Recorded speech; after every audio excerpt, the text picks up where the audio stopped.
दो पंक्तियाँ। चलो दोस्तों, कुछ पंक्तियों के द्वारा आपके दिल तक कुछ बातें। इंसानी ज़िंदगी की कहानियाँ, छोटी-छोटी बातों से।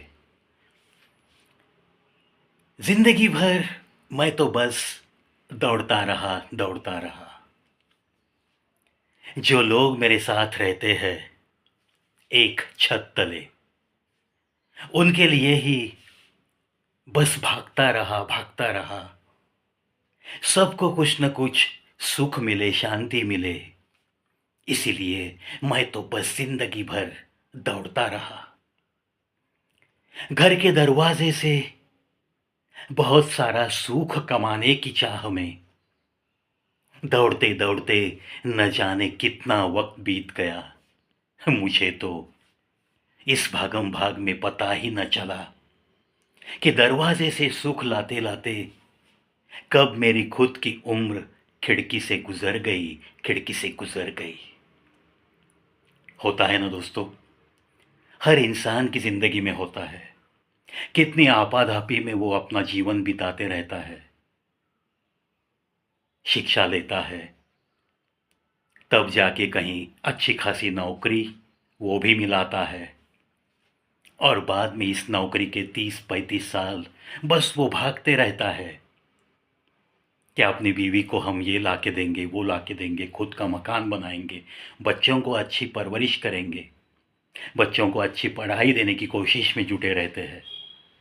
कितना कुछ करते रहते हैं अपने परिवार के लिए। और ऐसे ही आलम में जब रिटायरमेंट का वक्त आता है, तब पीछे मुड़ के देखने के बाद पता चलता है कि अरे यार, इस घर के दरवाजे से सुख लाते लाते, सुख कमा कर सबको सुखी रखते रखते, न जाने मेरी उम्र कब खिड़की से गुजर गई, न जाने मैं कब मेरी जवानी खो बैठा, कब मैं बुढ़ापे की दस्तक पे अब उसे मैं प्रतिसाद दे रहा हूँ। कब ये बुढ़ापा आया और वो मेरे घर पे दस्तक देने लगा, मुझे तो कुछ भी पता नहीं चला, कुछ भी पता नहीं चला। इसीलिए वो शायर कहता है कि दरवाजे से सुख लाते-लाते, सबको सुखी रखते-रखते, मैं तो बस जवान से बूढ़ा कब हो गया, इसका भी मुझे पता नहीं चला, इसका भी मुझे पता नहीं चला। जब एखादा इंसान अपने खुद के बलबूते पे इस ज़िंदगी को जीने की ऐसी कोशिश में रहता है, तो उसके बारे में ये पंक्तियाँ बिल्कुल सच साबित होती है ना दोस्तों। मुझे तो बड़ी अच्छी लगी ये पंक्तियाँ, क्योंकि इसमें हर किसी एक सामान्य व्यक्ति की तस्वीर नज़र आती है मुझे। और आप और हम बस बिल्कुल कॉमन मैन में उनकी कतार में ही बैठे हैं ना। इसीलिए ये पंक्तियाँ दिल को छू गई और आपके दिल तक पहुँचाने का मेरा जज़्बा आपको तो पता है। बस बेताब रहता हूँ मैं अच्छी-अच्छी चीज़ें आपके दिल तक पहुँचाने के लिए। चलो, इस 2 पंक्तियाँ सेगमेंट में मुड़ते हैं आगे। एक शायरी है दोस्तों। कैसे कहूँ ऐ मेरी मोहब्बत, कैसे कहूँ ऐ मेरी मोहब्बत कि तुम मुझे बहुत याद आते हो। दिल के एहसासों को तुम तो समझती नहीं आजकल, और हम तो बिल्कुल नहीं बदले, हम तो वैसे की वैसे ही हैं, जिसे अदाएँ बिल्कुल पसंद नहीं और अदाएँ कभी उसे आई भी नहीं। कैसे कहूँ मेरी मोहब्बत कि तुम मुझे बहुत याद आते हो, बहुत याद आते हो। दोस्तों, जब प्यार मोहब्बत में रोज़ की जब मुलाकातें होती थी, रोज़ जब बातें बनती थी, रोज़ कुछ न कुछ शेयरिंग होता था, ऐसी मोहब्बत में जब फासले पड़ने लगते हैं और दूरियां बढ़ने लगती है, तब जाके किसी आशिक के दिल की बस यही हालत होती है।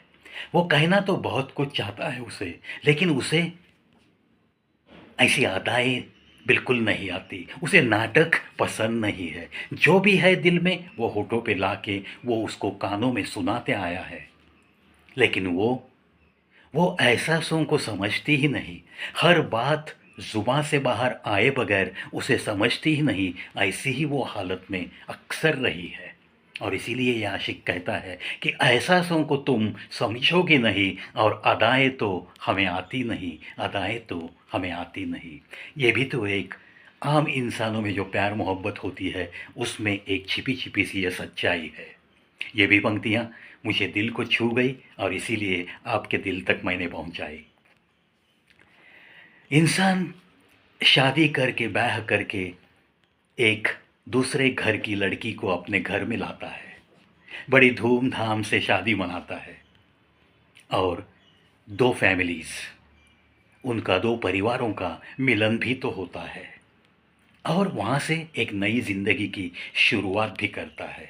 लेकिन इस शुरुआत में, इस ज़िंदगी में, हर इंसान की ज़िंदगी में एक बड़ी गहरी सच्चाई छिपी है। शादी को कितने भी साल क्यों न हो, किसी भी शादी को कितने भी साल क्यों न हो, लेकिन दोस्तों एक बात बिल्कुल पक्की है कि दामाद, यानी कि जिसने ब्याह करके किसी की लड़की अपने घर में लाई है, वो उस घर का दामाद बन गया। वो दामाद अपने ससुराल में शादी के बाद न जाने कितनी बार जाता है, लेकिन एक मेहमान की तरह ही जाता है और निकल आता है। कभी भी वो दामाद उस घर को अपना घर नहीं मानता। ये एक गहरी सच्चाई है। और वो एक औरत, वो एक लड़की जो ब्याह करने के बाद अपने ससुराल चली जाती है, उस घर में कदम रखती है, तो 2 दिन में ही वो उस घर को अपना घर मानने लगती है।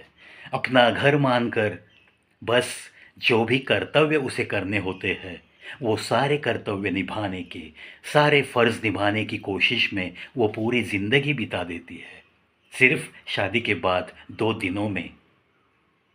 तो कितना बड़ा हृदय लेकर वो लड़की दूसरे घर में आती है, उस घर की बहू बोल के उस घर में कदम रखती है और पूरा घर ज़िंदगी भर संभालते रहती है। लेकिन एक दामाद शादी के 25, 30, 50 साल के बाद भी अपने ससुराल को कभी भी अपना घर मानता नहीं, अपनी बीवी के माता-पिता को कभी भी अपने माता-पिता जैसा दिल ही दिल में मानता ही नहीं। ये एक गहरी सच्चाई है। आजकल थोड़ा-सा ज़माना बदल भी गया है। जहाँ कोई सँभलने वाला लड़का नहीं है, वहाँ उस लड़की की माता-पिता को कुछ दामाद लोग सँभालते रहते हैं। कभी घर में लाकर सँभालते हैं, कभी अपने घर के आस-पास एक आधा फ्लैट लेके, एक आधा छोटा-सा मकान किराए से लेकर उनकी तरफ ध्यान देते रहते हैं। थोड़ा-सा ज़माने में परिवर्तन भी दिखता है कहीं-कहीं। लेकिन ज़्यादातर किस्से ऐसे ही है कि कोई दामाद अपने सास और ससुर को अपने माता-पिता की जगह नहीं देता, उनके घर को अपना घर शादी के 50 साल के बाद भी नहीं मानता, नहीं मानता।